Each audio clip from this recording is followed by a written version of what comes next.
Au Mali, l'ancien Premier ministre Soumeylou Boubèye Maïga et l'ancienne ministre de l'économie Bouharé Fili Sissoko ont été incarcérés jeudi dans l'affaire de l'avion présidentiel acheté durant la présidence d'Ibk.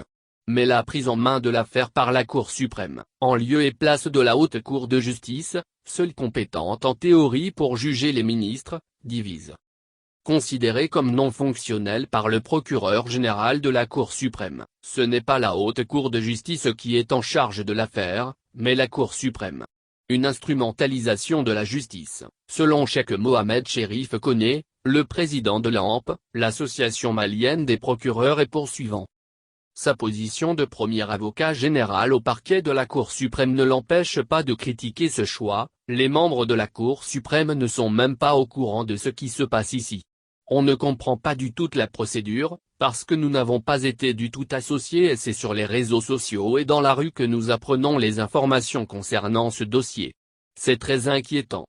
La procédure donne vraiment l'impression d'une justice instrumentalisée.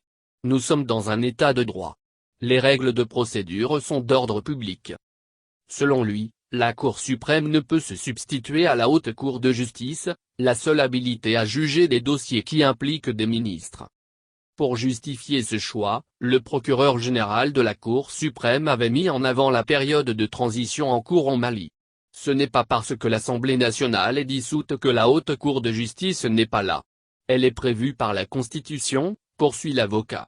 L'association des procureurs se bat contre l'impunité, notamment des plus hautes personnalités qui doivent être les premières à donner l'exemple de droiture, de probité.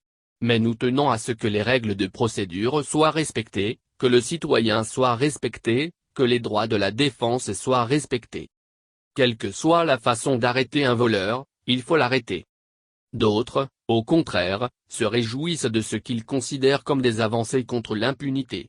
Des rapports de la Cour des comptes et du vérificateur général, mais également du FMI, avaient épinglé des surfacturations et de nombreuses anomalies lors de l'achat de l'avion durant le mandat d'Ibrahim Boubacar Keïta. Ces dossiers avaient été classés sans suite en 2018 puis rouverts l'année dernière et l'inculpation des deux anciens ministres est une bonne chose pour Clément Dembélé, président de la plateforme contre la corruption et le chômage au Mali, PCC, qui se réjouit de voir l'enquête avancer. Les inculpations de Soumeylou Boubèye Maïga et de Bouharé constituent un point de départ d'une lutte qui va commencer. Boubèye n'est pas le seul, Madame Fili n'est pas la seule, il y en a d'autres.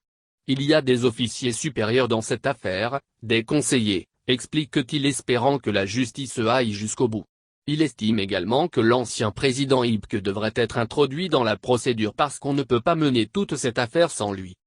Concernant la question de l'instrumentalisation de la justice soulevée par des magistrats, Clément Dembélé estime que quelle que soit la façon d'arrêter un voleur, il faut l'arrêter. L'objectif, c'est de pouvoir arrêter à un moment quelqu'un qui n'a pas eu pitié, ni peur, ni moralité, de piller les biens publics. Aujourd'hui, si la Cour suprême arrête les gens, continuons le processus. Peu importe la formule, allons-y et nous allons arriver au bout, conclut-il.